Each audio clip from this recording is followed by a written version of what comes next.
família querida! Como é bom estar com você aqui na nossa salinha. Você que nos acompanha toda semana, estamos ali, ó, juntinhas, falando de vários temas, vários assuntos importantes e que faz toda a diferença na vida da gente. Então, com certeza, você faz parte da nossa família. Então, hoje teremos um papo muito importante, mas se você quiser participar do nosso programa, nos envie uma mensagem pelo WhatsApp 21 967 57 3999. E quem sabe no próximo sábado, às 19 horas, aqui na TV Mundo Maior, nós estaremos assim, ó, juntinhos, reconstruindo as suas emoções. Nos conte qual a sua dificuldade, qual a sua história, qual o seu medo, o que você gostaria de saber, o que você gostaria de perguntar sobre as emoções, sobre os sentimentos, sobre aquilo que aflige a tua vida. Então, nos encontramos sábado, às 19 horas. E hoje nós estamos aqui para bater um papo super especial. Quem tem dificuldade com economia, as finanças do lar? Pois é, muita gente tem dificuldade de controlar dinheiro, de controlar as contas, fazer que tudo se encaixe redondinho, né? Pois é, hoje nós estamos aqui para um bate-papo especial falando sobre o tema dificuldade de controlar o dinheiro. E para esse bate-papo, trouxemos o especialista Milton Menezes. Ele é psicoterapeuta e vem bater um papo gostoso aqui com a gente. Seja bem-vindo ao nosso programa, Milton. Obrigado, Iraci. É sempre uma alegria muito grande estar aqui com você no programa. Então, e é um assunto bem interessante esse, né? É um prazer estar aqui. Esse daí bate em todas as portas, muitas né? portas. Na verdade, muitas portas. É isso mesmo. Então, nós vamos contar o relato. O relato é de Sidneia Antunes. Ela tem 39 anos e mora em Santa Bárbara do Oeste, São Paulo.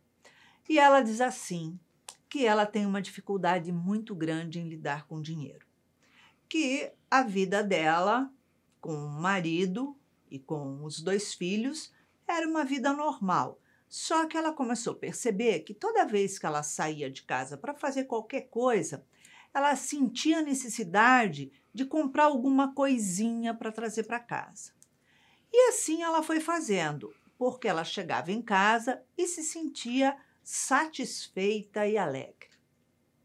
Só que isso foi aumentando com o passar dos anos, cada vez mais, e ela começou numa fase de estourar o limite do cheque especial, que a conta era conjunta com o marido, de estourar os limites dos cartões de crédito, e a coisa começou a ficar complicada.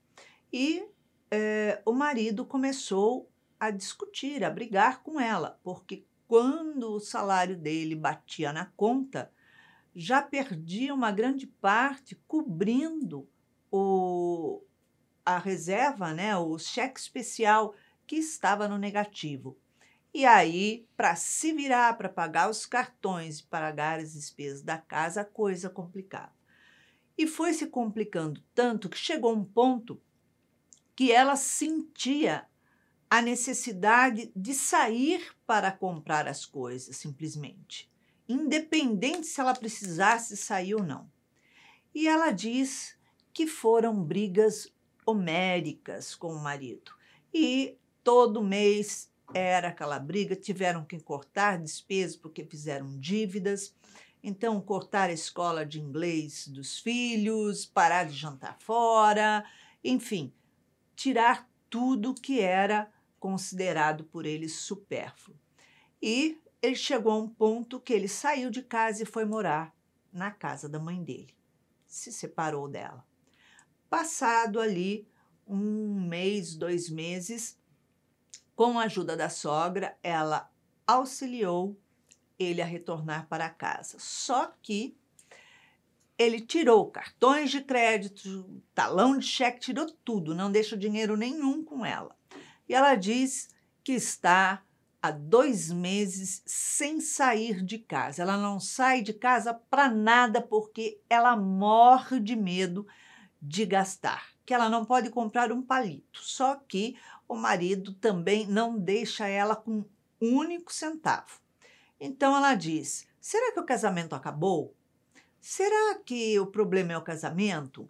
Será que eu tenho medo, dificuldade de lidar com dinheiro? Será que eu vou conseguir fazer isso ou não? O que eu faço agora? É complicado, né, Nilton? Muito complicado. Uma situação como essa, ela pode chegar, e muitas vezes acontece esse extremo, né, de chegar num ponto onde o descontrole é de tal ordem que acaba trazendo prejuízos para a vida em várias frentes. No casamento, na vida social, na saúde emocional. Você vê. Então, ela está retida agora no medo, na dificuldade no relacionamento, socialmente, porque não sai, por conta de um comportamento como esse, que nesse caso fica muito caracterizado como um transtorno. Né? Certo. Ela está nitidamente num quadro associado a uma compulsão, a compulsão por gastar. Esse é um quadro. A compulsão começa assim, bem devagarinho. Pode começar tal. assim, normalmente começa lentamente, pode ter às vezes um evento que desencadeia uma crise de ansiedade e a pessoa passa então a gastar desenfreadamente, mas normalmente ela vai aumentando e esse processo ele é muito silencioso, né? Como ela relata, é bem típico. Só que vai aumentando, assume uma proporção tal que quando a pessoa se dá conta, o nível de descontrole interno é muito grande e as contas estão realmente com muito problema. E aí, questão de juros de cartão de crédito, cheque especial, Nossa. Empréstimo, agiotas. Tem pessoas que entram, inclusive, no comprometimento dessa ordem, causando, inclusive, problemas sérios de integridade, né, física e emocional, porque cria-se realmente na família, no ciclo social, um desequilíbrio muito grande. Mas o quadro dela é típico de um quadro compulsivo, ou seja, a compulsão é quando há uma repetição de um tipo de comportamento incontrolável, ou seja, a pessoa ela pode até perceber que é exagerado, mas ela tem a sensação de que ela não consegue controlar. Então pode ser uma compulsão alimentar, pessoas que então se alimentam e não conseguem resistir a ir à geladeira, assaltar a geladeira de madrugada, ou então de deixar de comer isso, aquilo. Então é a compulsão por sexo, a compulsão por jogo. E a compulsão por gastar, que é também muito frequente e motivo de muito sofrimento. Ela diz ali que eles cortaram o que é supérfluo, escola de inglês. Escola de inglês, quer dizer, são coisas importantes para os filhos, né? E importante para a educação hoje. E isso não pode ser colocado como supérfluo, quer dizer, teve que enxugar tudo para conseguir se levantar. E ela disse que ela começou comprando coisinhas pequenas, depois foi passando a comprar coisas mais substanciais, mais caras. É esse o processo. É esse o percurso. Mesmo. É o percurso porque da compulsão a pessoa perde de tal forma o controle que justamente esse é o quadro típico, né? Mesmo aquelas coisas que no primeiro momento são supérfluas e ela podia deixar de fazer para consumir coisas que dariam prazer e satisfação a ela, Sim. Daqui a pouco ela começa, para atender essa necessidade, essa satisfação, a sacrificar coisas que já não são tão supérfluas. Então não é uma substituição de um supérfluo para o outro supérfluo. A necessidade de atender essa satisfação que vem a partir da compra é de tal ordem, aquilo no psiquismo dela é uma pressão tão grande que ela é capaz, então, de começar a sacrificar coisas essenciais para poder manter esse tipo de prazer, esse tipo de satisfação. E, normalmente, quem corta justamente são os familiares, o cônjuge, dentro da empresa, às vezes, uma restrição, porque senão a pessoa não se dá conta de que ela está, às vezes, entrando num processo onde ela está abrindo mão, cortando coisas que são essenciais para ela própria e para a família. A pessoa não tem a noção, ela tem uma noção de que é exagerado, mas ela tem a sensação de que não consegue controlar a esse apelo irresistível de, diante de uma vitrine, olhar e poder olhar assim, nossa, aquela roupa ali vai ficar fantástica. Ela tem uma roupa igual, ela tem uma roupa parecida, mas ela olha e fala, ela entra, experimenta e fala assim, não, separa. E aí fica naquele conflito, não vou comprar, sai, aí volta, deixa eu separado, eu vou levar, eu não resisto. Eu não consigo me ver sem essa roupa. E veja, às vezes são coisas, né, como roupas, acessórios, mas às vezes por exemplo, no consumo, como você falou, do jantar, de lugares, de locais onde vai se gastar, às vezes, acima daquilo que seria razoável para o padrão de vida daquela família, por conta dessa necessidade, da sensação de ter que atender uma necessidade, a satisfação que aquele consumo traz para ela. E esse consumo, quando ela chega em casa, ela diz ali que ela sentia uma satisfação enorme e uma alegria tal. Mas isso é um negocinho que dura pouco. O problema da compulsão é que... qual é a diferença, né, de uma compulsão para um processo obsessivo dentro da psicologia, né? É porque na compulsão você tem o elemento do prazer. Ou seja, ela consome, ela exagera o consumo de alguma coisa, ou a compra, ou o sexo, ou, o jogo, porque há naquilo uma sensação imediata de prazer. Ou seja, atende no sensório dela, no sensorial dela, a uma sensação de prazer, a uma experiência prazerosa. Só que normalmente isso é seguido depois de culpa. Porque começa, então, quando há o problema, como ela fala, problema na família, o marido começa a brigar, o desgaste na relação, uma necessidade, às vezes, como deles, de separação, de fato, para poder... Porque senão fica difícil das pessoas conviverem com uma pessoa que não tem um controle sobre os seus gastos, né? Espera-se que uma pessoa madura tenha um nível seja razoável, pelo menos espera-se isso. Uma pessoa como essa, ela é incontrolável, né? Então, é muito difícil manter o convívio. Só que, então, depois, diante disso, essa pessoa tende a desenvolver uma tristeza profunda e uma culpa muito grande. E aí é que é o paradoxo, né, Iraci? Porque, apesar disso, da tristeza e da culpa, invariavelmente, quando essa pessoa, no dia seguinte, ela pode segurar isso 1, 2, 3 dias. Quando ela vai à rua, quando ela vai ao shopping, ou então ela olha para aquele objeto e fala assim, nossa, mas aquilo ia ficar tão bem, ia ficar tão bem lá em casa. Às vezes é para os outros.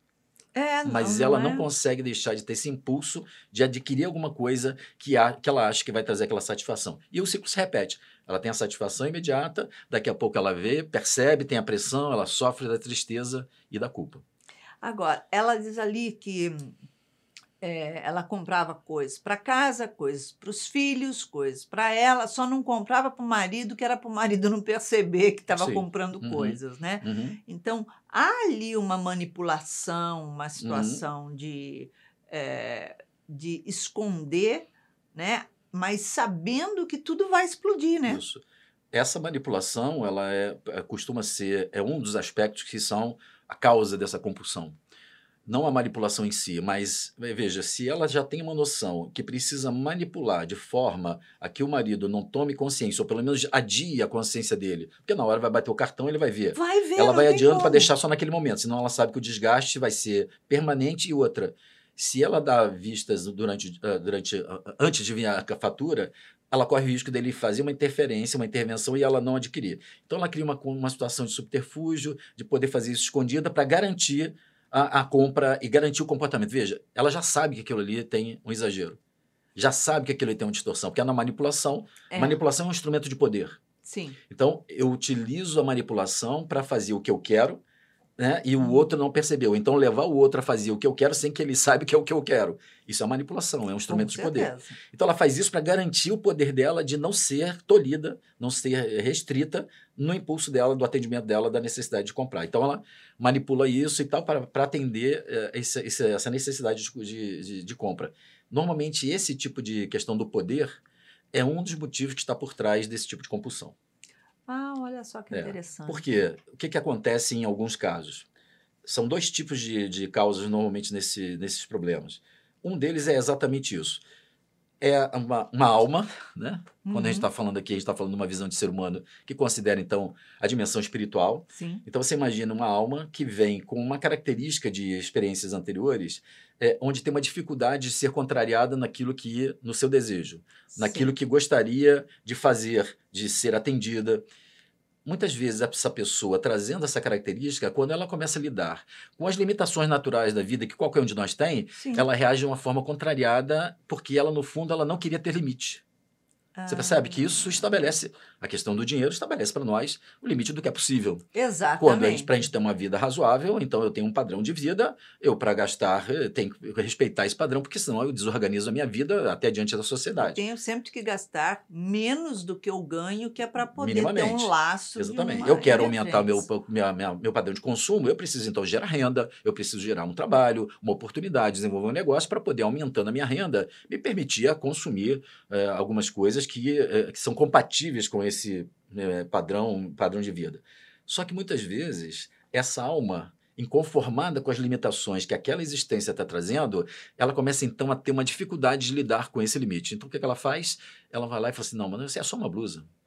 É só mais R$ 500, é só mais, isso aí eu pago, isso aí eu divido, isso aí, sabe aquela coisa? Isso aí eu divido em 12 vezes, isso aí vai dar R$ 50 no cartão.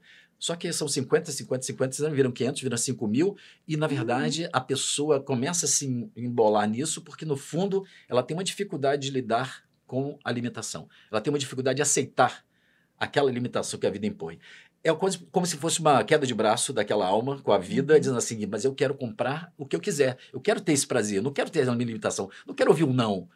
Mas a realidade coloca assim, mas não pode, mas eu quero. Sabe uma criança de 8 anos, 7 anos, que fala assim, eu quero aquela boneca, eu quero aquele carrinho. E o pai fala assim, não pode. A vida é assim, né? A vida fala assim, não pode. Ah, eu quero. Não pode. Não, eu vou lá e vou fazer. Bom, vai ter uma consequência.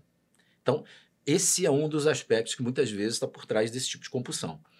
Mas existe um outro tipo de causa. Esse, talvez mais comum, esse que eu vou falar agora é mais comum e muito mais doloroso. Por quê? Normalmente é também a necessidade de consumir algo que dê esse prazer. É como se estivesse a serviço do atendimento de algum tipo de falta. Então imagina que emocionalmente, no nível da existência, essa pessoa tem falta de alguma coisa. Ela sente falta de se sentir amada, se sentir importante, de ser valorizada, alguma falta. Tem uma carência lá camuflada. Ela não tem a noção disso. Quando ela então sente e vai experimentando esse tipo de ausência, às vezes até de sentido de vida, ela então percebe esse vazio, essa falta, ela então encontra alguma coisa que traz prazer a ela. Então ela vai experimentar o prazer de, por exemplo, comprar. E aí ela fala assim, nossa, ela não pensa isso, né? As pessoas, por isso que elas têm dificuldade, porque é um impulso inconsciente, automático. Eu chamo de automatismo. Eu experimento aquilo, me dá uma sensação de prazer, que me dá uma sensação de maior satisfação, que encobre aquele vazio, aquele sofrimento, aquele desgosto. Só que eu não tenho noção disso, eu começo a ver que para atender esse buraco, então é mais fácil o quê? Fazer aquilo que eu sei que vai trazer. Pode ser a comida. As pessoas, então, que comem, e você fala, é ansiedade. Tá, mas que tipo de ansiedade? Ou seja, eu vou atender com algo que me dá prazer, porque eu não consigo ver o que realmente está faltando que eu preciso atender num nível mais profundo. Quer dizer, é algo que me dá prazer e que automaticamente já me lança uma culpa seguidamente. O grande problema é esse. O grande problema é esse. Cai na culpa. O grande problema é que é um prazer momentâneo, ele é efêmero e ele vai causando mais sofrimento. Só que como a pessoa não tem essa noção de que tem algo mais profundo no psiquismo dela, uma carência às vezes até de sentido existencial, né, Iraci? Então veja, algumas pessoas, algumas almas, elas estão ao longo de várias encarnações procurando, como sentido da vida, atender a sua dimensão material. Atender as coisas que deem conforto, que deem riqueza, que deem status. E isso às vezes é tão forte na alma que quando a alma precisa dar um passo e colocar um sentido existencial para outros valores mais espirituais, sociais, de benevolência, a alma precisa isso, mas nós estamos tão acostumados a buscar na satisfação no nível material o sentido de felicidade, que ao invés de a gente buscar então uma nova organização, um novo padrão na vida, a gente continua repetindo aquilo que sempre ao longo de várias vidas serviu para nos deixar felizes ou pelo menos satisfeitos. O consumo, alguma coisa que nos dá prazer sensorial, né? E aí pode ser o sexo, pode ser a comida, pode ser o ter a sensação de poder gastar. Porque quando você tem um dinheiro e ela compra lá uma blusa ou um enfeite, ela tem a sensação, nossa, minha casa ficou linda, eu fiquei bem nessa roupa. Ou seja, é no nível da imagem, do sensorial, e que é real, só que é momentâneo. Ou seja, aí depois, quando ela começa, então, um conflito interno, onde a alma também começa a buscar uma outra coisa, e ela começa a sentir a culpa, é onde, então, ela entra nesse sofrimento, que, no fundo, é um grande movimento de mudança, de transformação que essa pessoa precisa fazer. muitas vezes identificando o que realmente falta no nível do seu psiquismo de profundidade, que está sendo compensado por aquela compra, por aquela compulsão alimentar, por aquele prazer que já não é mais coerente. Por quê? Ele atende de uma forma imediata e depois eu tenho que continuar repetindo para manter uma sensação de saciedade. Quer dizer, tem algo que não está sendo atendido. Não acaba, não é uma acaba. sede que não tem Por fim. isso que é fim, por isso que é saciado. Seria próximo, parecido a compulsão, nesse caso de compra, com o álcool? A pessoa se viciar no álcool e ter que tomar mais? Normalmente esse tipo de compulsão ele pode ter um elemento um pouco diferente, primeiro, que é assim, a questão da sensação de anestesiar a vida, que nas compras você não tem. Então, por exemplo, o uso de álcool, de drogas, né, as questões de adicção, tem um elemento sensorial muito forte, que é fazer com que o indivíduo entre num estado ampliado de consciência, onde ele, então, ele se corta, né, ele se fragmenta em relação à realidade e, de alguma forma, ele passa a ter uma experiência sensorial prazerosa enquanto a duração da droga. Então, a manutenção desse tipo de prazer faz com que ele entre numa compulsão e aí, às vezes, entra dependendo do organismo, um tipo de dependência até física daquele agente, e ele então vai ter a compulsão para poder manter sempre essa desconexão do problema, de uma vida às vezes que o contraria. Então no álcool você vai ter, ou no álcool, nas drogas de modo geral, você pode ter um outro elemento. Nas drogas e no álcool, tem um outro elemento ainda também que alimenta essa compulsão, que é uma certa característica da pessoa que a gente chama de viver perigosamente. Tem um certo prazer de chegar no limite, de achar que aquilo não... É muito comum a gente ouvir isso, né? Não, isso para mim, eu saio na hora que eu quero. Eu saio do álcool, da droga, na hora que eu quiser. O que não é verdade. Está sob controle, está sob controle. Que é como se fosse uma tentativa de desafiar a vida, dizendo assim, vamos ver quem tem mais poder. Eu vou fazer isso e não vai acontecer nada comigo. Eu vou fazer isso, vou dirigir de uma forma perigosa e não vai acontecer nada comigo. Que não é normalmente a realidade. Não acaba bem. Então, aí nós temos aí um outro componente que no álcool e nas drogas, né, que acompanha há muitos anos casos assim, você pode ter esse outro elemento. Nem sempre. Isso que a gente está falando aqui não é uma generalização, todos os casos são assim. Para cada caso tem uma história. Quando a gente considera essa visão espiritual do ser humano, a gente vê que cada um de nós já passou por tantas experiências tão diferentes uns dos outros que a gente vem construindo reações que hoje podem ser semelhantes na forma, na consequência, mas que podem ter causas completamente diferentes uma da outra. Por isso que, às vezes, quase que uma irresponsabilidade dizer assim, esse tipo de compulsão tem a ver com isso ou com aquilo. Não é uma regra. Não é uma regra, né? A gente tem algumas coisas que a gente observa que são mais comuns, mas cada um tem uma história aí de necessidade. Por exemplo, eu posso te dar um exemplo, nesse caso que mandou essa história, eu atendi já uma vez uma senhora com um processo de compulsão a compras muito grande. Quando ela vai acessar uma história de vida passada, ela vai para uma vida de tanta penúria, de tanta dificuldade, de viver na imundície, sem as condições mínimas de sobrevivência. Ela morre, inclusive, por inanição, por dificuldade de se alimentar, que é como se ela viesse hoje no contrapadrão. Que a gente chama. Ou seja, então eu quero consumir tudo que eu puder, eu quero poder comprar tudo mais, como se fosse uma tentativa de evitar aquele grande sofrimento que foi uma vida de uma miséria absoluta. Por isso que a gente, às vezes, vê um caso como esse e a gente tem que tomar cuidado, porque algumas pessoas têm um nível de condenação para isso, né? Mas que absurdo, tá vendo? É só controlar. Mas a gente não sabe que tipo de dor, às vezes, tem por trás de uma história como essa. E eu tenho visto tantas coisas, Iracy, que eu digo assim, todo dia eu me surpreendo.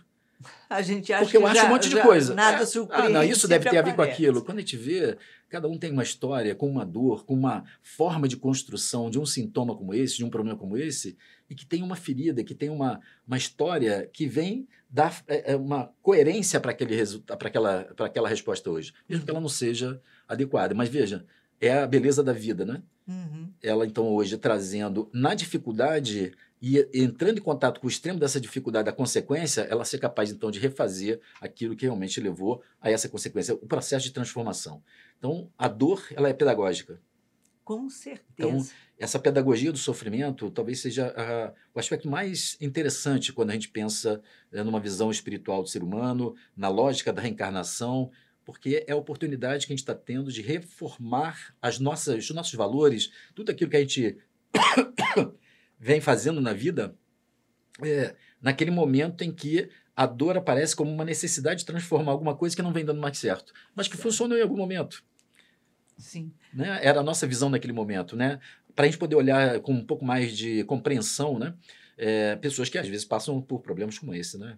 Agora, essa situação, né, dessa dificuldade, dessa falta de controle, dessa compulsão, pode levar ela a um estado de depressão, porque ela já está com medo lá de sair de casa, porque sabe que se sair, pode não resistir a comprar, mas ela não tem com o que comprar agora, né? Uhum. Quer dizer, tirou Uhum. as armas dela, né? Isso. Ela ou pode desenvolver uma crise de ansiedade aguda, porque aquela necessidade que eu estava falando, ela fica tão sem ser atendida, no mínimo sem a compensação que ela fazia, que ela vai crescer ao ponto de talvez ficar insuportável para ela. E aí ela pode desenvolver um pico de ansiedade, começar a criar um tipo de ansiedade maior ainda, e isso criar um episódio de pânico, alguma coisa assim desse tipo. Ou então, ela pode, de fato, como você está falando, cair num quadro depressivo. É como se a alma, na estrutura mais profunda do psiquismo, chegasse à conclusão assim, não, eu não vou poder mais fazer isso. Agora, nem isso eu posso. Então, O que eu vou fazer agora? é como Nada se me houvesse, nada te satisfaz. satisfaz. Então, assim, não quero mais brincar disso.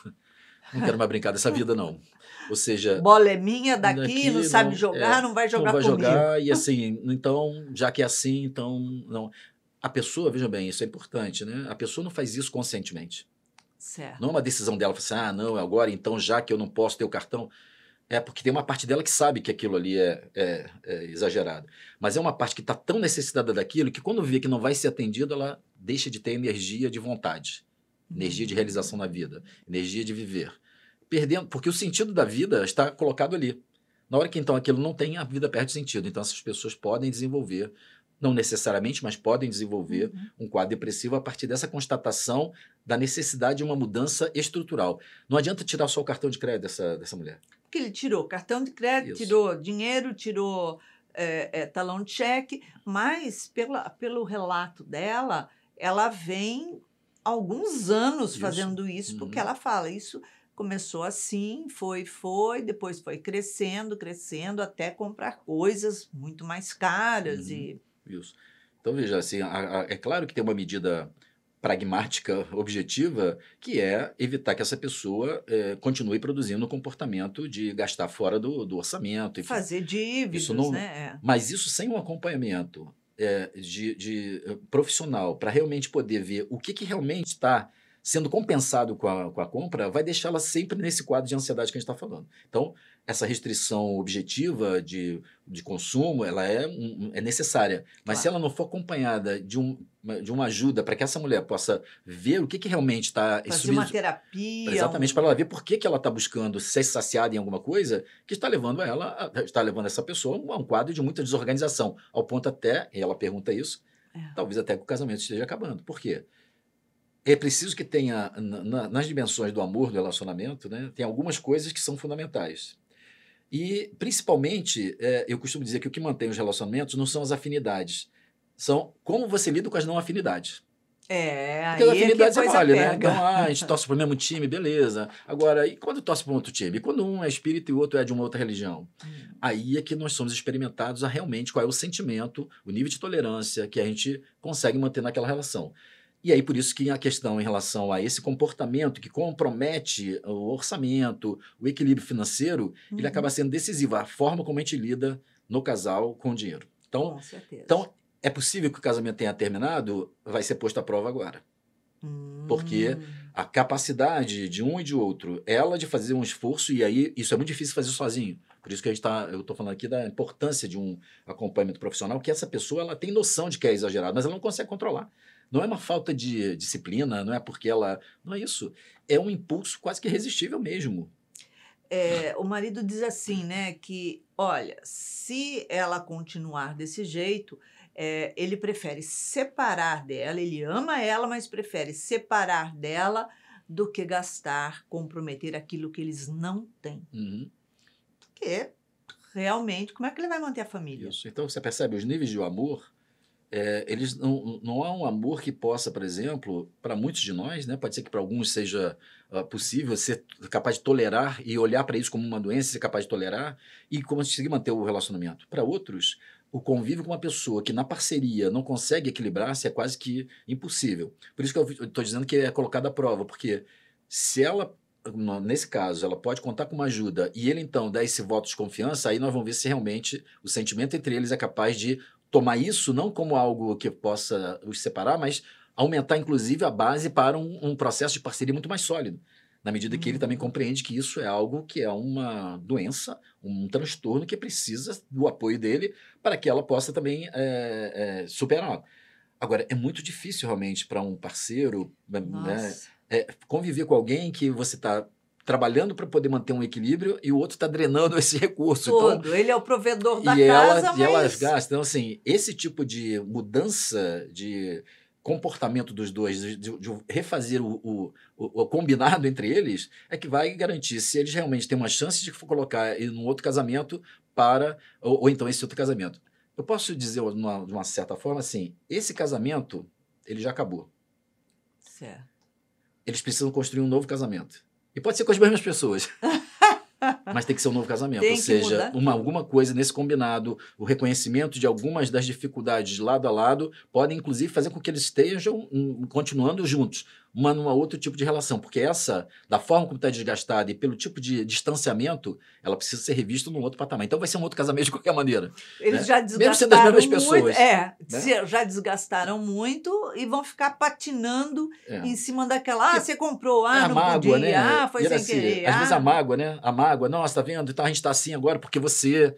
Aí ela que tá se sentindo culpada, tá fazendo um esforço, fala assim, nossa, eu que sou responsável por isso. Isso, então, em vez de conseguir trazer um nível de equilíbrio para uma parceria construtiva, acaba sendo mais desgastante para todos. E aí, realmente, às vezes, torna quase que insustentável manter. Por isso que exige uma revisão muito significativa dos dois para que esse casamento realmente possa estar agora. Eu tenho visto muitos casais que são capazes de, nesse tipo de situação mais extrema, também serem capazes de colocar e ressignificar a relação para um outro patamar, de muito mais amadurecimento, de compreensão, mas com certeza tem que haver uma mudança significativa de parte a parte, não é nem só dela não, mas dele também, porque se ele não conseguir se livrar da mágoa, do rancor disso, do ressentimento disso, nunca vai conseguir realmente favorecer que esse casamento possa ter uma nova... Porque pelo que ela relata ali, parece que ela não trabalha. Sim, só ele que trabalha, né? Então ele bota para dentro e ela bota para fora. E por coisas que não estão no combinado, né? Que é para atender muito mais a uma coisa que não chega num ponto que não faz coerência para, por exemplo, para o benefício da família. Pelo contrário, a família está perdendo coisas, está deixando de ter o curso de inglês porque ela não consegue deixar de comprar as coisas que ela compra. Quer dizer, então, aí quando o desequilíbrio da relação mostra mais fundamentado numa dificuldade, um transtorno que, para quem passa, é muito sofrido. E aquilo pode trazer uma desestrutura emocional, psicológica, para os filhos que estão vivenciando. Compra, não compra, não devia ter comprado, devolve, pega. Imagina, né? Nós, como diria Hermínio Miranda, né? Nossos filhos são espíritos. Sim. Então, você imagina... Ela está falando de 2 filhos, imagina 2 almas, cada um com uma história também diferente do passado.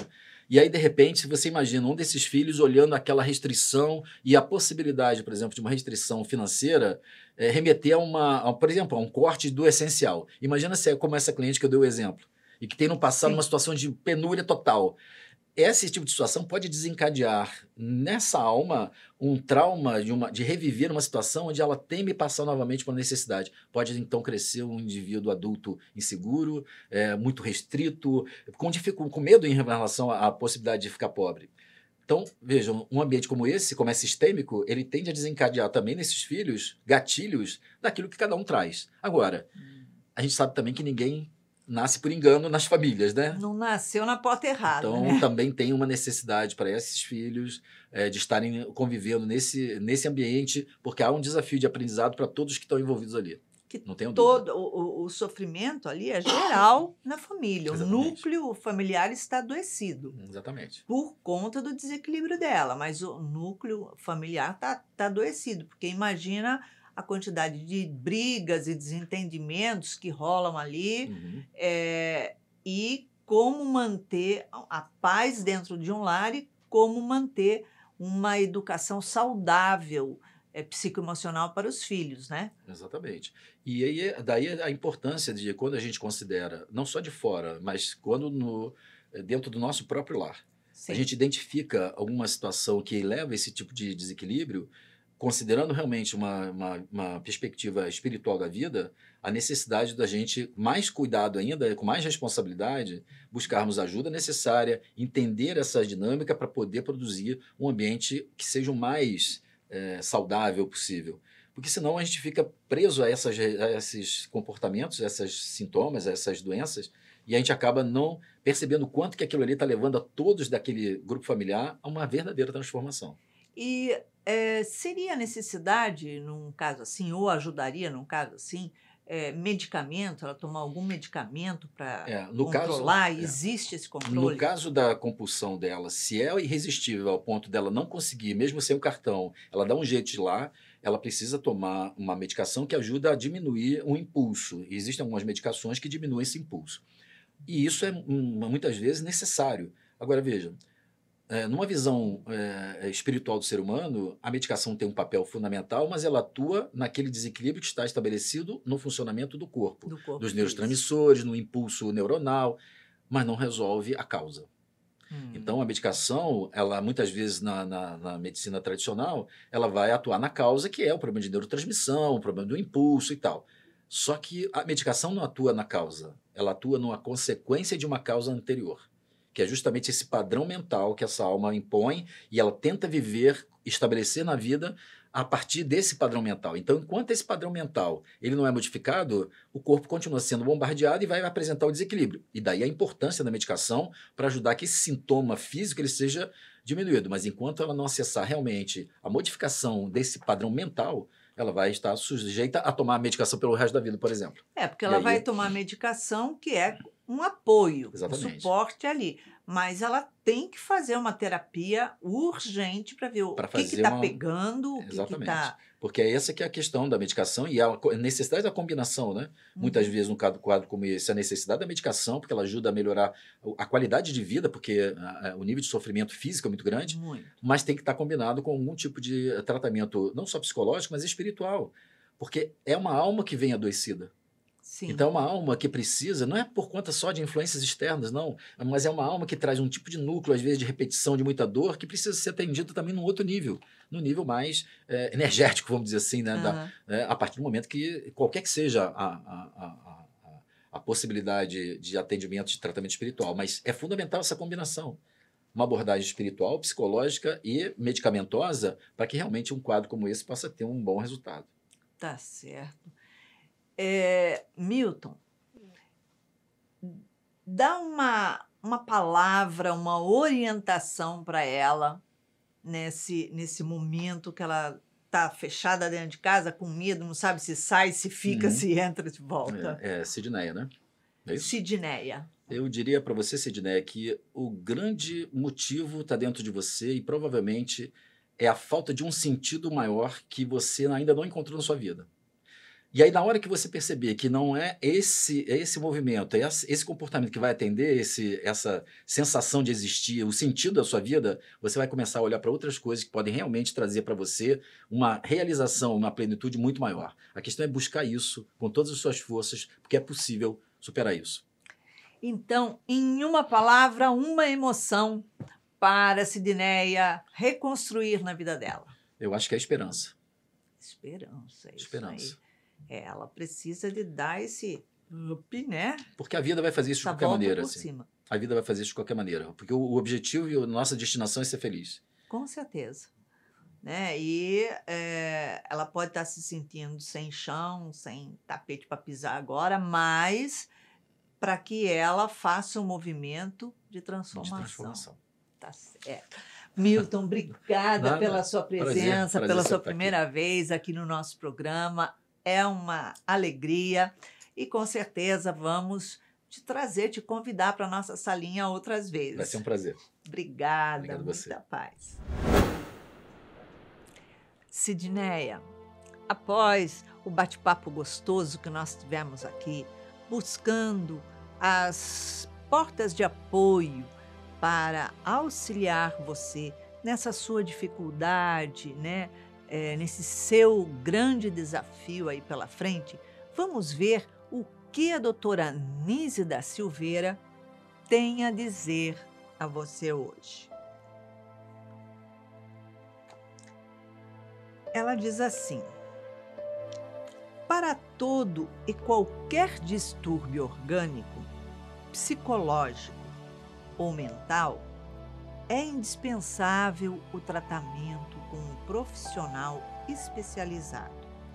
É ministrado os devidos recursos de medicamentos quando necessários, considerando-se a área em que se manifesta. E ela continua: imprescindível ao ser humano, diante das inúmeras manifestações emocionais, no que concerne à terapia especializada, analisar cada pormenor de forma a encontrar a origem da ansiedade, compreendendo que o corpo físico manifesta as emoções que se encontram latentes e travadas na alma. Então, essa dificuldade que você tem não é algo que surgiu agora, né? Não caiu de paraquedas na sua vida, pronto, plim, e fiquei compulsiva, com ansiedade. Não. É algo que você já tinha na sua bagagem. É algo que estava ali até então adormecido. Porque você mesmo disse, começou devagar, de uma forma simples, de uma forma nada comprometedora.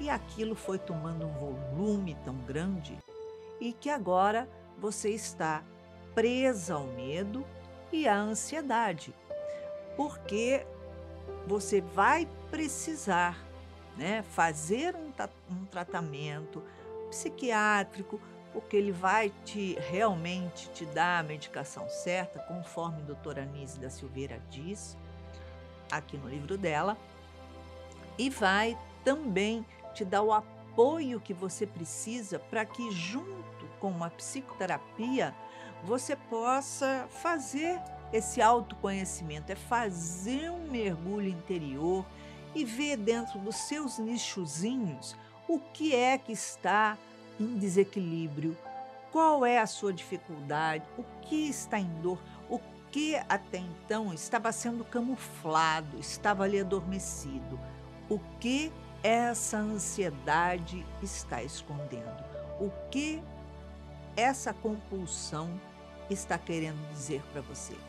Geralmente, quando a boca cala, o corpo fala. Ele reproduz aquilo que a gente não disse, aquilo que muitas vezes a gente nem está consciente. A gente tem uma noção, mas não tem o controle. E aí, nesse momento, sim, é que a gente vai, através de uma psicoterapia, através de estudos, ver o que a gente tem ali de dor que a gente traz na bagagem, para que a gente possa se desenvolver, se equilibrar, se fortalecer e, lógico, superar esse desafio. Você vai ver que quando você conseguir superar esse desafio, você se tornará uma mulher muito mais forte, uma mulher empoderada, uma mulher que sabe o que quer e o que não quer mais para a sua vida. E isso é muito importante. Se você quiser participar do nosso programa, nos envie uma mensagem pelo WhatsApp 21 967 57 3999. E quem sabe no próximo sábado, às 19 horas, aqui na TV Mundo Maior, estaremos assim, ó, juntinhos, coladinhos, superando, vencendo, reconstruindo as suas emoções. E se você quiser saber mais, acesse a nossa playlist lá no YouTube. Nós temos temas importantíssimos e que com certeza alguma coisa que nós carregamos em desafio na nossa vida você vai encontrar lá. E para que você tenha uma semana de muita paz, muita luz e sabedoria para conduzir a sua vida, deixamos aqui um beijinho carinhoso.